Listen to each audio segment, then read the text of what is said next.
Bienvenue pour ce grand débat consacré aux élections européennes dans la circonscription d'Île-de-France. Un débat en partenariat entre France 3 Île-de-France, France Bleu 107.1 et les chaînes parlementaires.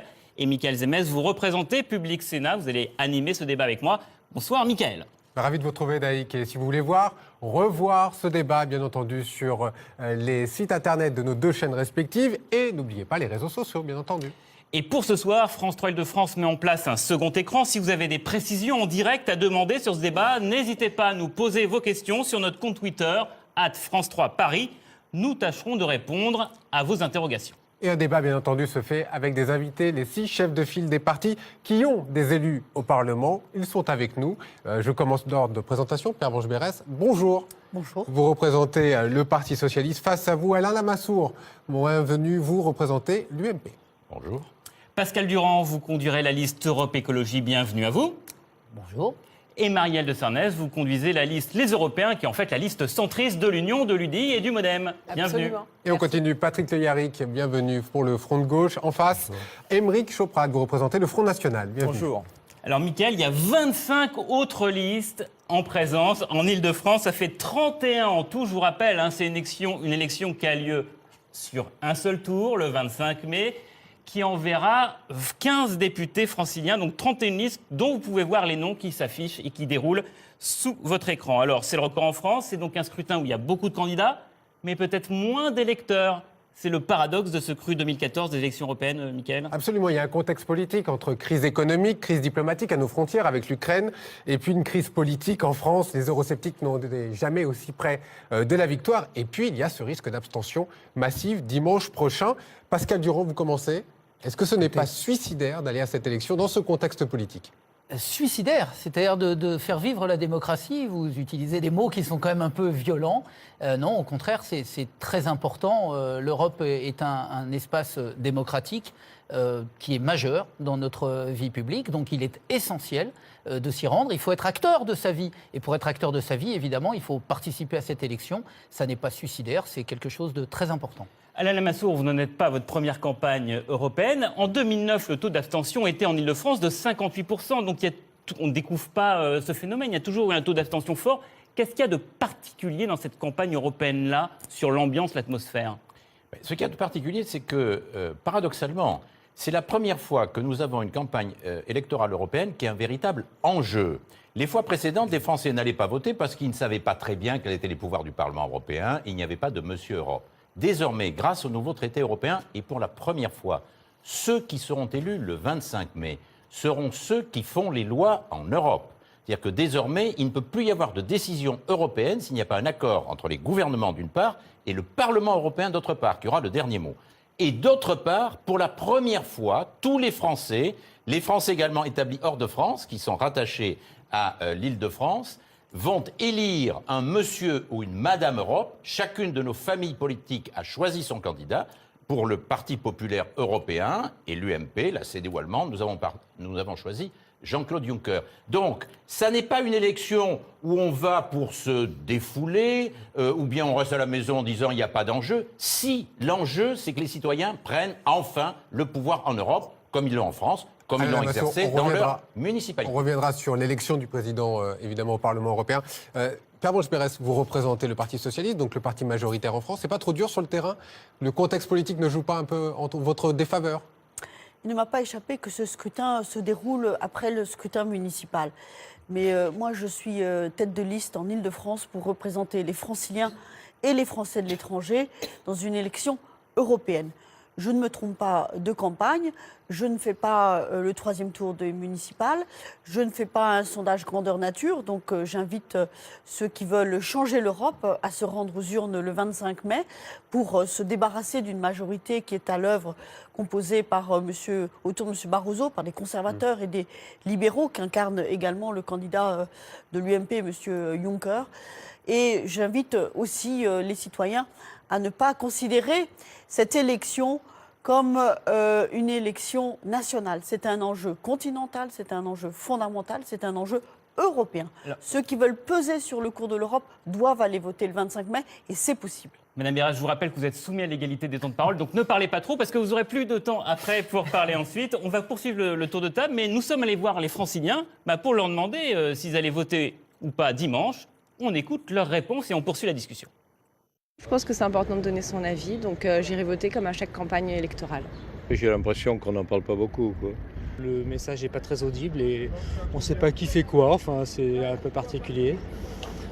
À mon sens, on n'a pas l'impression qu'il y a un vrai engagement là-dessus. Et voilà, j'y vais parce qu'il y a tellement de gens dans le monde qui ne peuvent pas voter que c'est un peu dommage de ne pas y aller. Les élections municipales, c'est une proximité. Les élections présidentielles, c'est le président de tous les Français. Ouais, c'est vrai que les élections européennes, c'est, je crois, pour des députés européens, donc ça n'a pas une importance. À mes yeux, c'est bien moins important que ce qui concerne la France ou ma commune, quoi. C'est pas toujours clair, parce que ça paraît loin. Effectivement, c'est un petit peu flou et il devrait faire la lumière sur tout ce qui se passe au Parlement européen. Je ne suis pas très informée, mais j'ai quand même envie de voter tout en n'étant pas là, donc il faut que je trouve quelqu'un pour donner ma procuration. Voilà. Marielle de Sarnez, plus qu'un euroscepticisme, on voit que c'est plutôt une euro-indifférence. Est-ce que ça ne vous donne pas de l'espoir pour d'infléchir le mouvement ces 5 derniers jours ? Si, bien sûr, parce que je pense que la campagne n'a pas encore démarré. Mais je suis heureuse que vous organisiez ce débat. C'est ça que je voulais dire. Parce que qu'est-ce qu'ils viennent de nous dire, les Franciliens ? C'est on n'est pas assez informés, on ne nous en a pas suffisamment parlé, on ne connaît pas trop les enjeux. Et donc je me dis que peut-être quelques jours pour parler enfin d'Europe, de l'Europe qu'on veut, c'est bien et c'est nécessaire. Oh, on va dire que c'est global pour ne pas aller trop dans le détail. Mais il y a une seule question au fond qui sera posée à ceux qui vont venir voter, j'espère le plus nombreux le 25 mai. C'est est-ce que dans le monde qui nous entoure, l'Ukraine, la guerre civile, l'Afrique, le Mali, le Nigeria, la Chine devant les États-Unis, ce qui bouleverse l'équilibre du monde, dans ce monde-là, est-ce qu'il faut plus d'Europe ou moins d'Europe ? Dans ce monde-là, est-ce qu'il faut être plus unis ou moins unis ? Et ça, c'est une question qui engage l'avenir de nos compatriotes. Et c'est la question fondamentale de l'élection. Aymeric Chauprade, l'abstention, c'est aussi un risque majeur pour vous, il ne faut pas le négliger. Alors je ferai 2 observations s'agissant de l'abstention. La première, c'est que la courbe de l'abstention à toutes les élections en France, depuis des années, épouse exactement la courbe des transferts de souveraineté vers l'Union européenne. Ce qui veut dire que c'est l'Union européenne qui tue la démocratie en France à petit feu. Plus nous transférons notre souveraineté, moins les Français votent. C'est un constat implacable. La deuxième observation que je ferai, c'est qu'aujourd'hui, les Français doivent comprendre véritablement les enjeux de l'Union européenne. Une grande partie de leurs problèmes économiques, de leurs problèmes de sécurité, viennent des problèmes posés par la Commission européenne et par l'ensemble des institutions européennes. Une grande partie de ces problèmes, pas tous, nous ne caricaturons pas cela, nous disons une très grande partie vient de l'Union européenne. Monsieur Le Yarrick, cette possibilité de forte abstention, elle vient, vous le pensez, comme le pense Monsieur Chauprade, de l'Europe ou simplement d'un contexte politique national où l'abstention est également en progrès dans les élections ? Oh, il y a un fort doute sur la construction européenne actuelle qui a proclamé un certain nombre d'objectifs qui ne sont pas réalisés. Mais le débat démocratique, le travail avec les citoyens, en leur montrant qu'il y a une autre construction européenne possible, qui soit sociale, qui soit écologique, qui soit solidaire, qui soit pacifique, je crois que ça contribuera à mobiliser celles et ceux qui veulent changer assez fondamentalement la construction actuelle. Alors on va parler un petit peu des problèmes qui concernent les Franciliens, les Français bien évidemment. On va parler des problèmes de l'économie et notamment des politiques d'austérité à travers l'Europe qui évidemment effraient évidemment les électeurs, ce qu'on appelle changer l'Europe. Alain Lamassoure, est-ce que vous pourriez, allez on va lancer un tour de table, est-ce que l'Europe finalement elle va bien aujourd'hui ? Oui, l'Europe, il y a 27 pays qui vont bien en Europe, c'est-à-dire tous nos partenaires. Et moi, je n'admets pas qu'on continue de dire l'austérité... Ça fait rire M. Chauprade, hein, juste pour... Ça fait rire M. Chauprade, tant voilà. mieux. Eh bien, s'il rit des malheurs de la France, ça le regarde. L'Europe n'a jamais proclamé des politiques d'austérité. L'Europe a donné un certain nombre de conseils de bonne gestion à l'ensemble de ses membres. Et il se trouve que tous les pays qui ont suivi le plus tôt possible ces conseils se trouvent aujourd'hui en bonne position. Il y a des pays qui n'ont jamais eu à connaître l'austérité, toute l'Europe du Nord et l'Allemagne, qui tournent aujourd'hui à 2 ou 3% par an de croissance. Il y a des pays qui ont fait des folies et qui ont jeté l'argent par les fenêtres et que l'Europe a sauvé grâce à sa solidarité, c'est les pays méditerranéens, la Grèce, l'Espagne, Oui. le Portugal, Monsieur Larry. Attendez, Non, mais c'est un débat, parce que là, vous mettez Monsieur Le Yarrick, qui est opposé aux politiques d'austérité. Attendez, Monsieur Le Yarrick, est-ce que, comme vous dites, vous partagez l'avis de Monsieur Lamassoure, c'est l'Europe qui a sauvé l'Espagne, le Portugal, avec la politique pas du tout. d'austérité, en tout cas de réduction des déficits, et la Grèce? L'Espagne avait un budget à l'équilibre jusqu'au moment où les dirigeants européens ont mis les pattes dans l'affaire, puisque le problème, c'est que précisément, on a voulu transformer des dettes privées en dette publique, en venant en soutien directement au système bancaire. Et par la suite, on a demandé aux populations de payer comme on l'a fait en Grèce. On ne peut pas dire que la Grèce se porte bien aujourd'hui. Les populations ne se portent pas bien et le budget ne va pas mieux puisque le déficit a augmenté après avoir fait cette purge sociale. Par conséquent, je ne suis évidemment pas d'accord avec M. Lamassoure là-dessus. Est-ce que je peux... Non, parce qu'on va essayer d'avoir mon raisonnement. Non, bon, tant pis. Non, pas tant pis, d'un mot. Vous allez prendre beaucoup d'avance. Non, mais d'un mot, je veux dire par là, il y a des pays d'Europe du Sud qui ont fait des folies. L'Espagne a mis en chantier pendant 10 ans autant de logements que la France, l'Allemagne et l'Italie additionné. Elle s'est ruinée par cela. Nous l'avons sauvée. Et aujourd'hui, tous ces pays qui ont fait des réformes remarquables et courageuses sont en excédent commercial et retrouvent la croissance. La France, qui a pris du retard, est aujourd'hui l'homme malade de l'Europe. Et l'austérité, on n'en parle plus qu'en France. Merci, M. Lamassoure. Pascal Durand, oui, deux choses. J'ai connu M. Lamassoure un peu plus modéré sur son appréciation générale, c'est-à-dire entendre dire que l'Europe va bien dans un espace où il y a quand même 25 millions de chômeurs, où on a des taux de chômage des jeunes qui est considérable, et une incapacité à créer des synergies et des projets de concurrence entre États. Moi, j'ai du mal à dire que l'Europe va bien. Par ailleurs, je ne peux pas laisser dire que la spéculation financière qui a conduit l'Espagne, notamment, et la Grèce, pour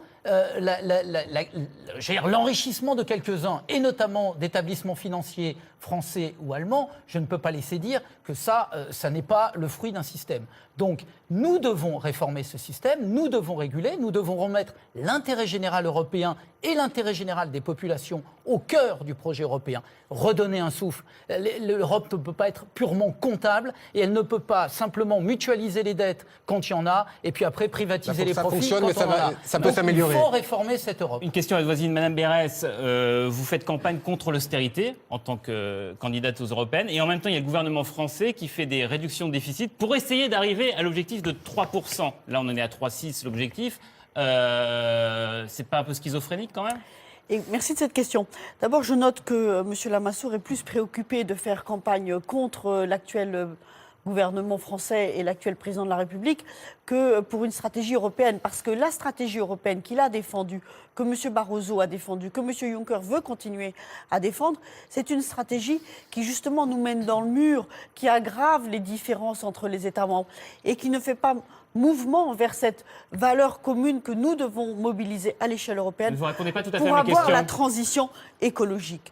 Sur la question que vous me posez plus précisément, nous sommes pour la différenciation. C'est-à-dire qu'un pays comme l'Allemagne doit relancer sa consommation, ce que le SPD a obtenu grâce à la définition d'un salaire minimum en Allemagne, et nous devons faire le sérieux budgétaire. C'est ce que François Hollande a engagé avec Manuel Valls, avec l'économie de 50 milliards. Donc l'austérité, ça n'est pas l'Europe. Mais attendez un instant, j'utilise mon temps de parole pour dire que le débat sur l'affaire des 3%, c'est un débat sérieux. Nous ne pouvons pas, dans le budget de l'Union européenne, avoir une contribution française qui est également calculée pour compter nos déficits. Donc ces 20 milliards doivent sortir du calcul des déficits de la France. De la même manière, l'argent que nous dépensons pour intervenir au Mali, il n'y a pas de raison que cet argent, qui est un argent mobilisé pour lutter contre le terrorisme à l'échelle européenne, en fait, soit aussi calculé dans notre déficit. Marielle de Sarnez, vous avez la parole. Oui, je voudrais dire 2-3 choses simples, peut-être pour essayer de clarifier un peu. D'abord, on parle toujours de l'Europe, ça m'étonne, comme quelque chose qui nous serait étranger. L'Europe, ce n'est pas quelqu'un d'autre, l'Europe, c'est nous.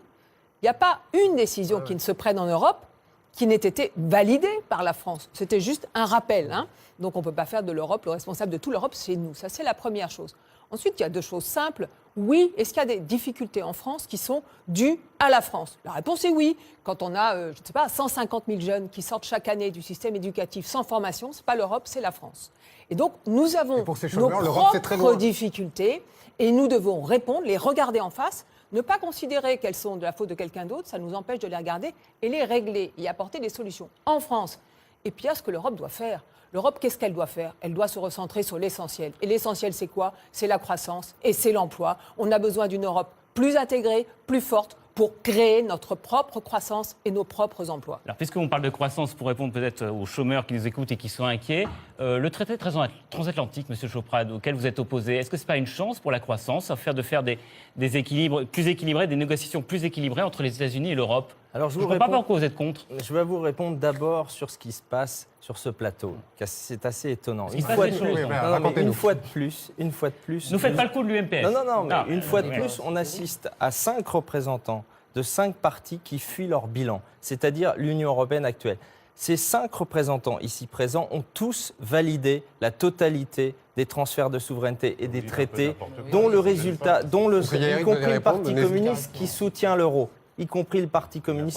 l'euro. Donc, il est d'abord important de vous mettre face à l'enfant que vous avez fait. Ne fuyez pas vos responsabilités. Nous sommes le seul. Lorsque vos représentants au Parlement européen considèrent que le détachement des travailleurs est une affaire criminelle pour ensuite s'abstenir pour ne pas non plus voter sur la taxation des transactions financières sur lequel nous avons nous-mêmes réussi à convaincre l'UMP et les libéraux. Je vous ai laissé parler. Oui, mais vous les mettez en cause. Vous les mettez en cause, mais je ne peux pas répondre. Je vous ai laissé parler. Donc vous avez un bilan. Vous nous faites le coup de la nouvelle Europe qui arrive à chaque fois. On va changer. L'Europe de demain sera gentille, tout se passera bien. On fera traverser les vieilles dames, tout ira bien. Écoutez, les Français ont compris. Ils ont eu 30 ans pour comprendre que ce système ne fonctionne pas. La souveraineté transférée a détruit notre démocratie contre le reste du monde. Patrick Le Yarrick. Et le traité transatlantique. Alors, non, mais tant pis, vous avez pris votre réponse pour répondre à autre chose. Sur le traité. C'est une bonne chose d'avoir un meilleur équilibre de négociation entre les États-Unis et l'Europe. Moi, je ne crois pas que ce soit une bonne chose. On va faire un marché unique entre les États-Unis et l'Union européenne pour abolir totalement les droits de douane et les taxations qui existent. On va faire une négociation sur ce qu'on appelle les normes, c'est-à-dire les normes sociales, les normes sanitaires, les normes alimentaires.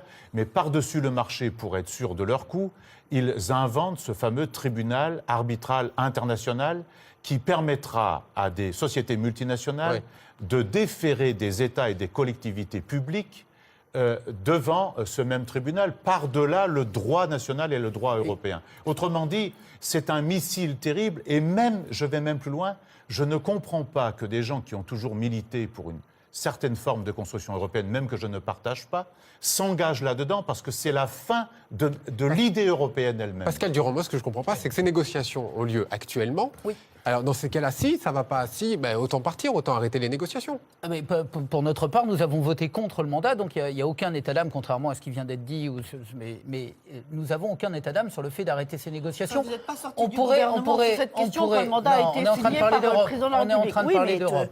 Donc le contexte national revient toujours. Oui, mais pas chez moi. Moi, je vote d'un mandat qui a été donné, donc c'est le Parlement européen qui a voté. Nous avons voté contre. Mais si je peux dire pourquoi nous avions voté contre, je pense que c'est plus intéressant que notre sortie du gouvernement. Je pense que la question qui se pose est une question majeure. 40% du commerce mondial, parce qu'il faut quand même parler un tout petit peu dans la réalité, 40% du commerce mondial se passe entre l'Europe et les États-Unis. Il suffit de se promener dans la rue pour voir que des entreprises américaines, il y en a partout. Vous allez aux États-Unis, vous verrez aussi beaucoup d'entreprises européennes. Donc ça n'est pas ça qui est en cause. Le commerce fonctionne. Les droits douaniers, la barrière douanière, entre 2,3 et 3,4%. Ça n'est pas ça non plus.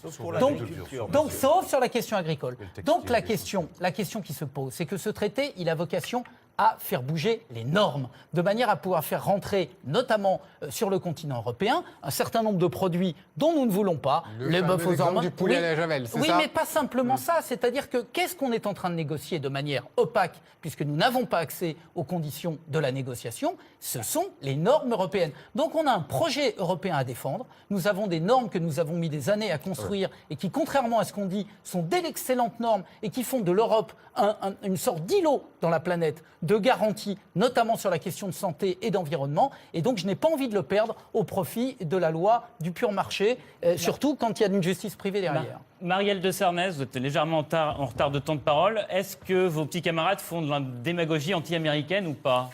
Vous êtes abstenu, je crois. Oui, je me suis abstenu parce que c'est une vraie question. Est-ce que cet accord est utile ? Est-ce qu'il est pertinent ? On verra. Moi, je n'en suis pas sûre. J'ai pas mal de lignes rouges. La question des normes en est évidemment une. On a en Europe les normes les plus protectrices de la planète, les plus exigeantes. Alors pour beaucoup de monde, les gens disent que c'est des normes qui protègent trop. Moi, je pense que non, ce sont des bonnes normes sur le plan sanitaire, environnemental, social, et que c'est très important de ne pas rabaisser ce niveau de protection. Mais moi, il y a quelque chose qui me frappe.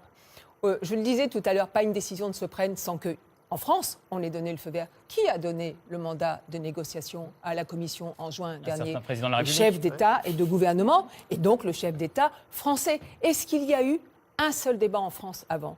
Est-ce qu'il a saisi le gouvernement? Est-ce qu'il y a eu un débat à l'Assemblée? Il y aura un débat à l'Assemblée nationale une fois que les négociations seront Vous pouvez juste me laisser finir. Vous pouvez juste me laisser finir. Qui a donné le mandat américain? Ce serait intéressant de le dire aux Français. On va y arriver. Ce serait Vous très pouvez juste me intéressant laisser de le finir. dire. Pas un seul débat organisé préalablement avant de donner un mandat de négociation. Eh bien, moi, je trouve que ce n'est pas comme ça que ça devrait marcher. L'Europe démocratique que je veux, c'est une Europe où on débat, on délibère avant de donner un mandat, pas seulement après, avant. Alain Lamassoure, rapidement, parce qu'après on va passer sur un autre débat sur l'immigration. Moi, je voudrais intervenir sur ce président de la République française. Très brièvement. Très court, M. Choprade, et après M. Lamassoure. Le Congrès américain, lui, le Congrès américain souverain, lui, aura la possibilité de réviser toutes les avancées du traité transatlantique. Ça n'est pas le cas en Europe. Et là encore, c'est une victoire des États-Unis, Monsieur Lamassoure, vous le savez très bien, mais ça ne vous dérange pas, puisque vous êtes atlantiste et puisque vous préférez transformer cette Europe puissance en un bloc euro-américain. C'est pas grâce à vous. La réalité de la négociation est exactement le contraire de ce que vient de dire Émeric Choprade. Ce traité est une idée européenne, une initiative européenne. Je suis d'accord pour qu'on prenne toutes les précautions qui ont été indiquées, mais pas pour qu'on ait peur à l'avance de négocier. Pourquoi? C'est une stratégie à moyen terme. Nous nous rendons compte que dans le monde d'aujourd'hui, face aux Chinois, les Chinois peuvent fabriquer et monter nos produits avec des prix de revient plus bas que les nôtres parce qu'ils ont des salaires extrêmement bas. Par contre, ils ont du retard dans l'invention. Or, la compétitivité de demain, sur les technologies modernes, ça se fait sur les produits nouveaux de très haute technologie. Et tous les jeunes qui nous écoutent comprennent ça. Notre intérêt, à nous occidentaux, c'est de se mettre d'accord entre les Européens et les Américains pour avoir les mêmes normes techniques sur les énergies renouvelables, sur les techniques de communication, etc., de manière ensuite à les imposer d'abord aux multinationales. Aujourd'hui, la multinationale comme Microsoft ou Steve Jobs, qui arrive la première sur le marché, impose ces normes. Est-ce que je peux terminer? Est-ce que je peux terminer? Je vais en parler, vous laissez terminer. D'abord, prendre le pouvoir politique contre les multinationales. Deuxièmement, se mettre d'accord avec les Américains pour imposer demain nos normes aux Chinois.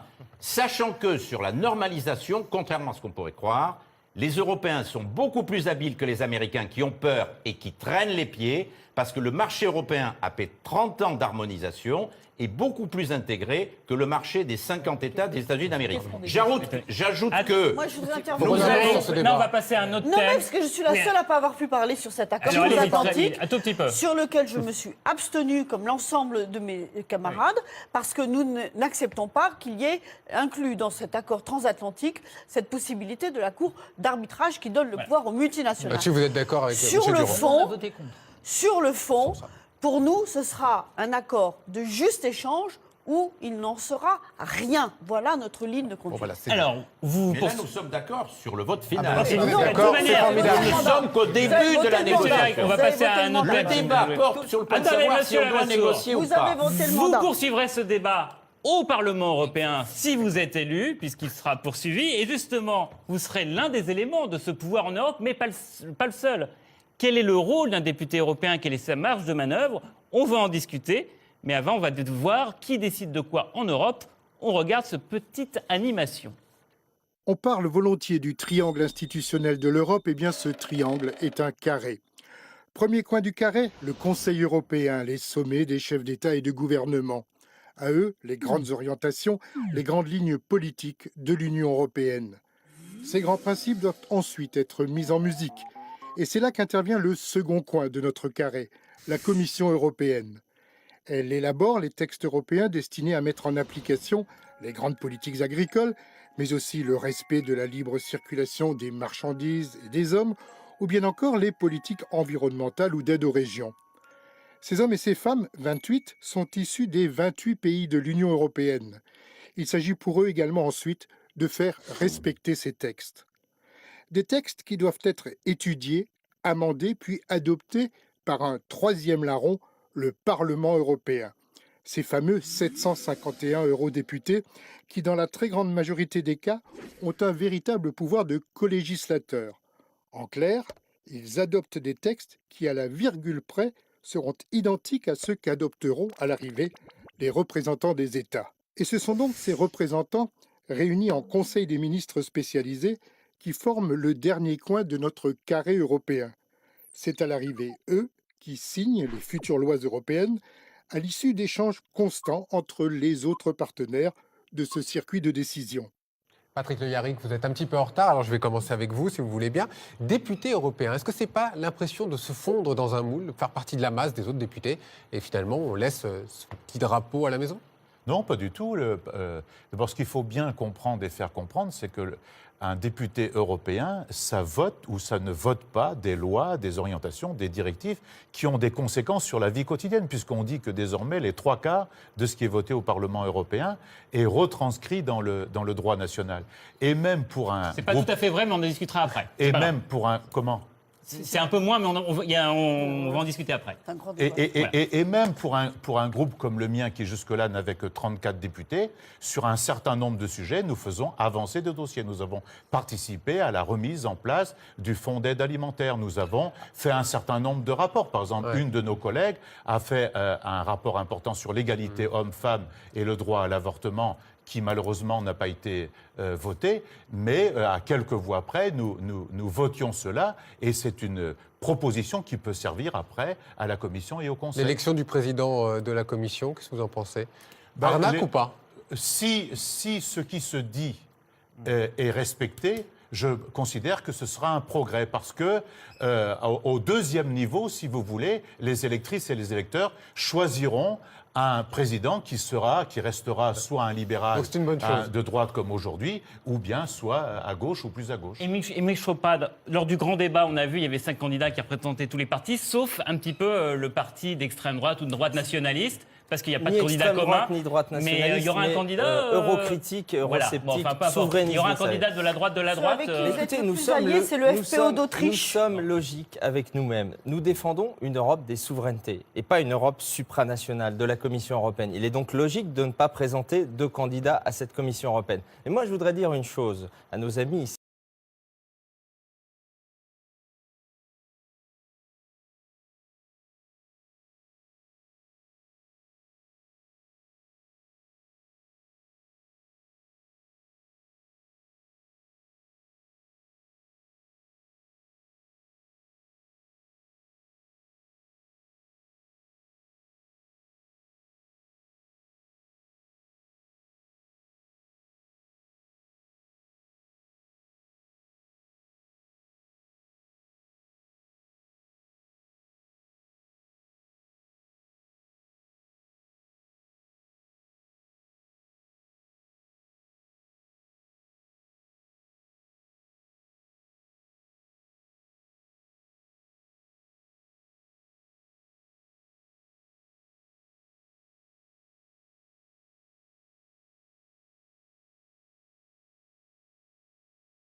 ici présents, c'est que depuis 3 semaines, dans cette campagne qui n'en est pas une, on n'a pas de débat d'idées. On nous explique simplement que les députés Front National au Parlement européen seraient des touristes, qui seraient absents, qu'ils ne feraient rien, etc.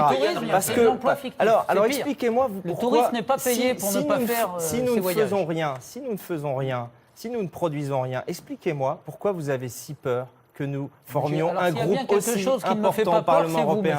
Manifestement, l'état de panique de la classe politique la preuve, je vous dis dans les yeux que vous avez un emploi fictif.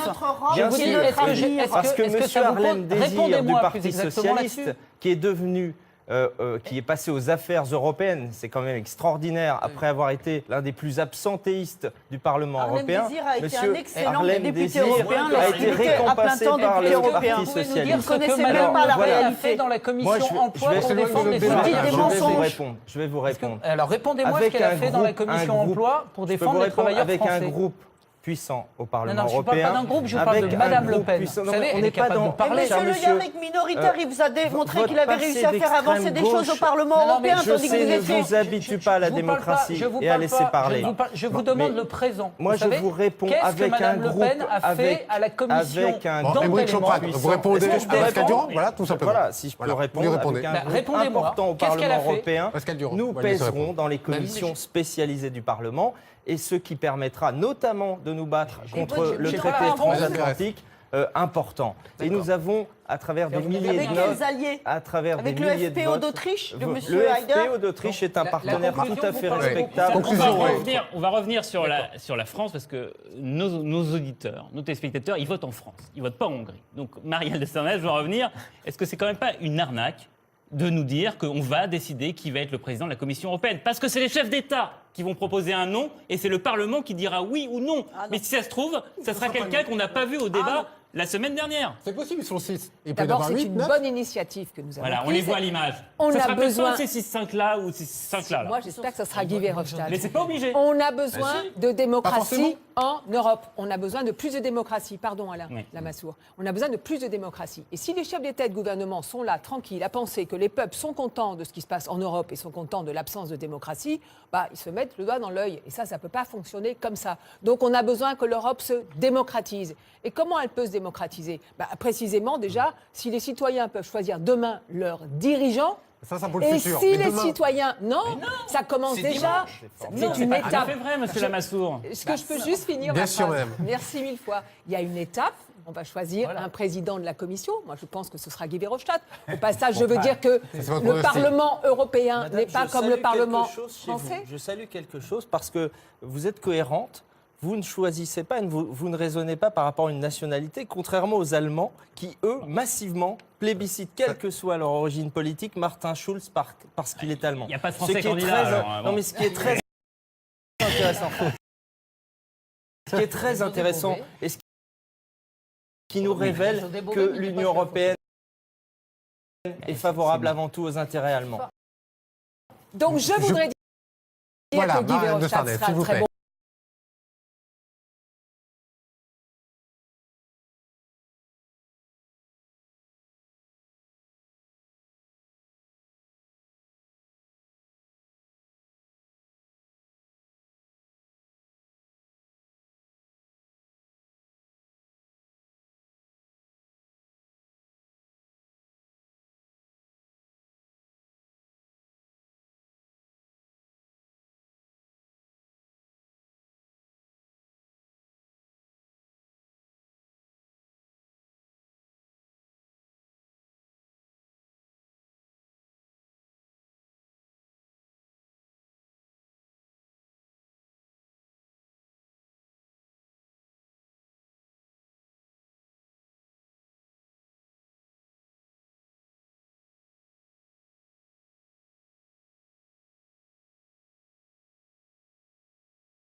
président de la Commission parce que très européen, énergique, ayant de l'ambition pour l'Europe et on a besoin de faire avancer l'Europe. Ensuite, je veux dire que cette question de la nomination, elle est très importante parce que ça touche du doigt la question démocratique, qu'on a besoin de davantage de démocratie. Nous disons au centre, il faudra élire un jour un président ou une présidente de l'Union européenne. Un jour. Il faudra qu'il y ait le plus rapidement possible des députés européens qui pourraient être élus sur une circonscription européenne pour avoir un vrai débat démocratique européen. Et j'ajoute que il faut, c'est impératif, que les démocraties nationales prennent toute leur place dans le débat européen, ce que particulièrement en France, elles ne font pas suffisamment. Pascal Durand, Pervenche Mérès, on conclut ce débat et puis on passe un peu vous avez posé tout à l'heure la question de savoir à quoi sert le Parlement européen. Mais la première décision qu'il va avoir à prendre, c'est à écouter les électeurs. Quel est le choix des électeurs pour désigner le président de la Commission? C'est la première fois que ça va pouvoir se passer. Ça fait 10 ans que Jacques Delors a fait cette proposition. Il vient de redire, si Mme Merkel et ses complices, notamment M. Van Rompuy, n'écoutent pas les électeurs, ils prendront... François Hollande s'est engagé, il l'a dit, vous le savez très bien, explicitement, à écouter le choix des électeurs. Si Mme Merkel, je le redis, et M. Van Rompuy n'écoutent pas le choix des électeurs, ils prendront la responsabilité... que ceux qu'on a vus. Que le victorieux, ils prendront la responsabilité d'un choc démocratique et d'une crise institutionnelle dont Jacques Delors vient de dire que l'Union européenne ne peut pas se la permettre. La seule manière que Mme Merkel respecte le choix des urnes, c'est que M. Martin Schulz arrive en tête. Voilà. On va, Monsieur Le Yarrick, si vous voulez conclure. Candidat, je voudrais parler du mien. Non, mais Alain Lamassoure, vous êtes très en avance. Alors, si vous voulez. Alors moi, j'ai simplement, je voudrais Pascal juste faire Durand, observer que la seule femme. après. Moi, je me réjouis au moins d'une chose, c'est que la seule femme sur la photo soit la candidate du Parti Vert européen. Voilà. Donc, Madame Ska Keller. Non, c'est parce qu'on nous impose. Candidature. Oui, parce que nous, on respecte la parité, mais là, en l'occurrence, la seule femme qui était présente, c'est José Bové. Donc, écoutez, en tout cas, je me réjouis que nous ayons une femme à la candidature de la présidence. Puisque mon ami Durand parle de José, moi je veux dire qu'il y a un petit espoir qui vient de Grèce ce week-end avec les résultats de mon ami Alexis Tsipras et de Syriza. Qui est dans les sondages en Grèce. Oui, puis il a des bons résultats aux élections municipales et régionales. Ça augure de quelque chose qui est en train de se passer dans l'Union européenne. J'espère que ça se confirmera dimanche partout. Alors on va parler des normes. Pardon, tout petit mot. Le Parlement européen, c'est pas le Parlement français. C'est-à-dire qu'il n'y a pas une majorité et une opposition, contrairement à ce qu'on essaye de faire croire aux gens qui nous regardent et qui nous écoutent. S'il n'y a pas quelqu'un devant Juncker, Mme Merkel trouvera des moyens pour échapper au choix des électeurs. Donc ça n'est pas le Parlement, ça n'est pas le Parlement chose. français. C'est un Parlement qui est élu à la proportionnelle. Absolument. Et donc vous avez au fond une majorité large qui est composée des conservateurs du centre dans très vite, on va écouter monsieur... et des socialistes. Pas plus la droite que la gauche ne seront majoritaires. Je crois que c'est bon d'être précisé. Monsieur Lamassoure, très rapidement, Madame Berès.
ne veut pas absolument pas de M. Juncker que vous soutenez.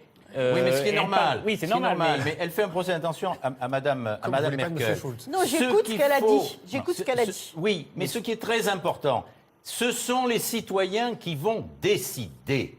Et je voudrais, si c'est possible, qu'on réaffiche la photographie des 5 candidats. Les 5 candidats. Le président de la commission sera l'un des 5. Lequel? Ce n'est pas obligé dans les textes, monsieur Lamassoure. Non, mais ça s'appelle la démocratie. Ça s'appelle le rapport de force, mais ce n'est pas une obligation dans les textes. Non, vous êtes mais la démocratie, ça sert à rien. le rapport de force entre qui Entre le Conseil européen et les 500 millions de citoyens européens. Ça s'appelle la démocratie. La reine d'Angleterre.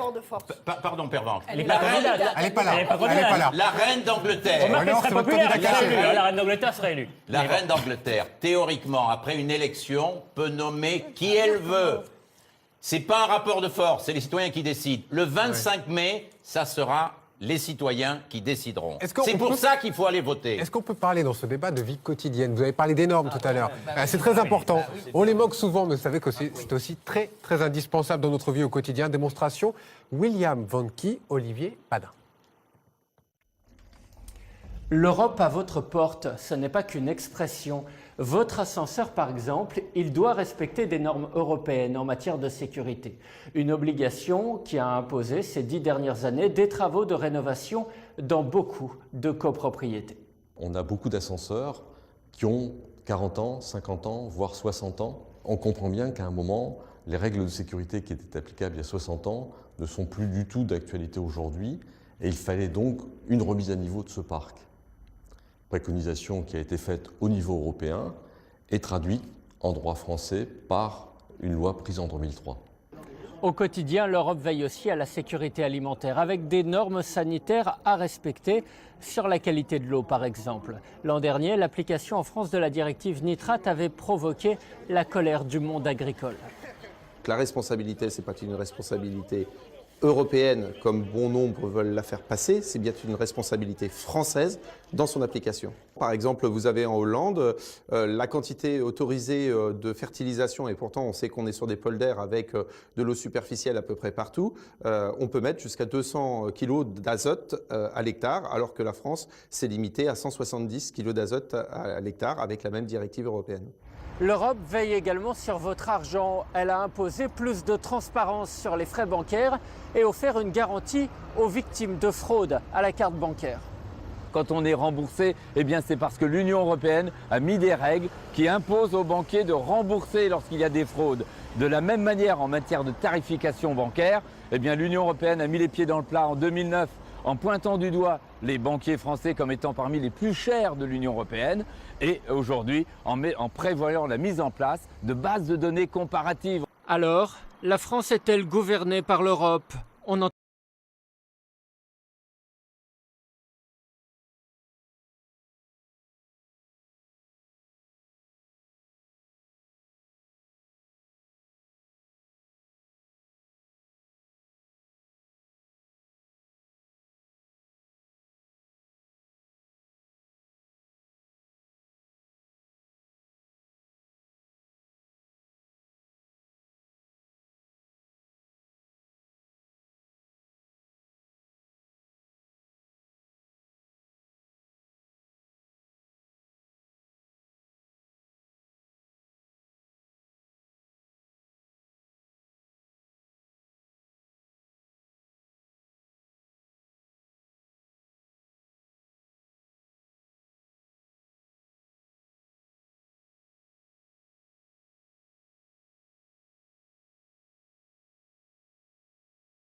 tant parfois que 80% des lois françaises obéiraient à des normes ou à des directives européennes.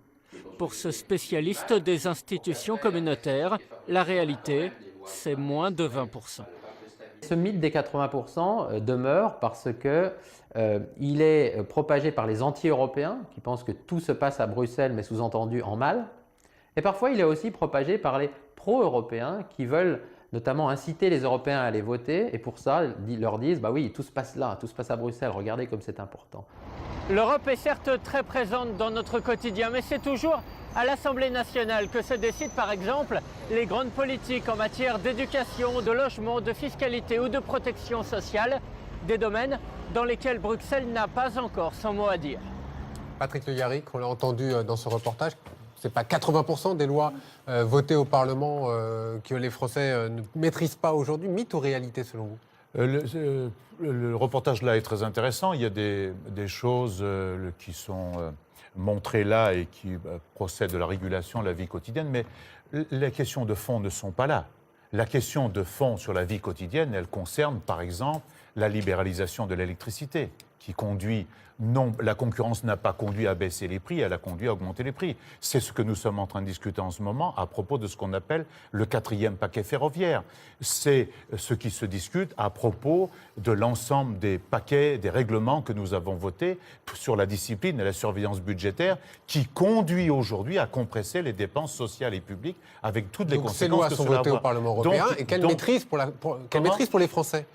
Comment est-ce qu'ils ont cette maîtrise, les Français, Mais de ces justement, lois? le problème, c'est qu'ils n'ont pas la maîtrise, parce que ce qui serait bien, c'est qu'avant chaque élaboration de loi ou de directive, il serait bien qu'il y ait des débats nationaux sur ceci. Il pourrait y avoir un débat dans le Parlement national, puis le Parlement européen devrait avoir un pouvoir d'initiative législative, c'est-à-dire de proposition de loi, de délibérer là-dessus, à nouveau en discuter avec l'ensemble des parlements nationaux, et dans ce mouvement de va-et-vient, on élaborait des orientations communes, et évidemment, ça ce serait un autre projet européen bien plus démocratique que ce que nous avons aujourd'hui. Alors, Monsieur Le Yarrick, vous avez fait quand même un petit distinguo entre, disons, des normes sur la petite vie quotidienne et des lois qui régiraient... Non, mais j'exagère un petit peu. La petite vie. Voilà, et des grandes lois qui régiraient les équilibres. Monsieur Durand, c'est quand même important ce travail de normes au quotidien. C'est des normes, elles contraignent ou elles aident le quotidien? C'est vital, c'est pas important, c'est vital. Pourquoi? Parce que des fois, on a l'impression que le Parlement a honte de légiférer sur des petites normes. Justement, vous savez, on sort de... Il y a quelques semaines, nous avons connu des pics de pollution, enfin, que moi je qualifie de plateau, parce qu'à force de faire des pics, bon. Et la réalité, c'est que si les directives sur l'air, qui sont prises au Parlement européen, qui sont prises au niveau de la Commission, si ces directives sur l'air, sur l'eau, sur l'efficacité énergétique étaient appliquées, l'amiante, tout ce qui norme, le bisphénol, etc., c'est-à-dire tout ce qui fait notre quotidien, ce que nous mangeons, ce que nous avons dans nos assiettes, ce que nous partageons de plus essentiel. C'est pour ça que j'ai dit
vital. La santé, c'est évidemment un bien, quasiment le bien où est-ce le que plus vous voulez précieux. nous emmener ? Ça vient de l'Europe.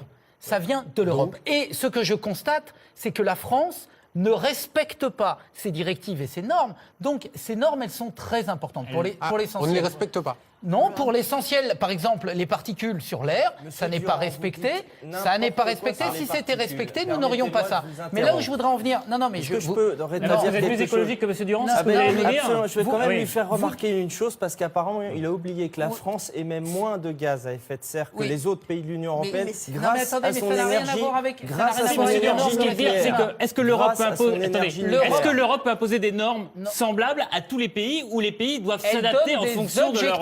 Elle donne des objectifs, c'est très important. Et effectivement, par exemple, la France dispose de beaucoup d'hydraulique. Le Danemark développe beaucoup d'hydroliennes. Il y en a d'autres qui vont développer d'autres sources d'énergie. Il y a ceux qui disposent d'énergie fossile sur leur sol, d'autres non. Donc tout ça c'est, j'allais dire, c'est de la gestion à l'intérieur des pays, des choix que nous faisons. Certains pays ont du nucléaire, d'autres n'en ont pas. Tout ça sont des choix nationaux. En revanche, là où la norme est importante, personne ne pense qu'on va résoudre les questions de climat ou les questions par rapport aux États-Unis, à l'Inde, à la Chine. Il faut bien qu'il y ait un espace qui soit un espace qui protège, je répète, nos normes en matière de santé et d'environnement. Et en cela, l'Europe est irremplaçable et c'est le bon espace, le bon lieu pour défendre l'intérêt général. Maëlle de Sarnez, est-ce qu'il faudrait peut-être aussi un choc de simplification peut-être au niveau européen ? C'est exactement ce que j'allais dire. Bon, ouais. Je pense qu'on a fait des normes très bien. Je pense qu'au niveau pour la protection, pour tout ce qui est durable, pour tout ce qui est environnemental, c'est très important. Il y a eu d'énormes progrès. Mais je pense que peut-être maintenant, il faut peut-être laisser un tout petit peu de côté la question des normes pour se concentrer au fond, sur l'essentiel, ce que je disais tout à l'heure, la croissance, l'emploi. L'essentiel, ce sont les politiques nouvelles que nous devrions conduire. En tous les cas, c'est mon point de vue. Je pense qu'on a vitalement besoin d'une politique industrielle européenne qui soit innovante, tournée vers les nouvelles technologies, qu'on a abandonné ce terrain-là en Europe. Et que ça n'est pas du tout une bonne chose. J'ai été heureuse. Oui, mais c'est la vie quotidienne parce que c'est l'emploi. J'ai été heureuse de voir le PDG d'Airbus dire que oui, l'Europe, c'était un vrai choix et qu'il fallait faire confiance et qu'il fallait voter pour l'Europe le 25 mai. Je pense que, à côté des normes, il va falloir que maintenant il y ait une autre ambition et qu'on avance sur de nouvelles politiques communes, en particulier aussi pour l'énergie.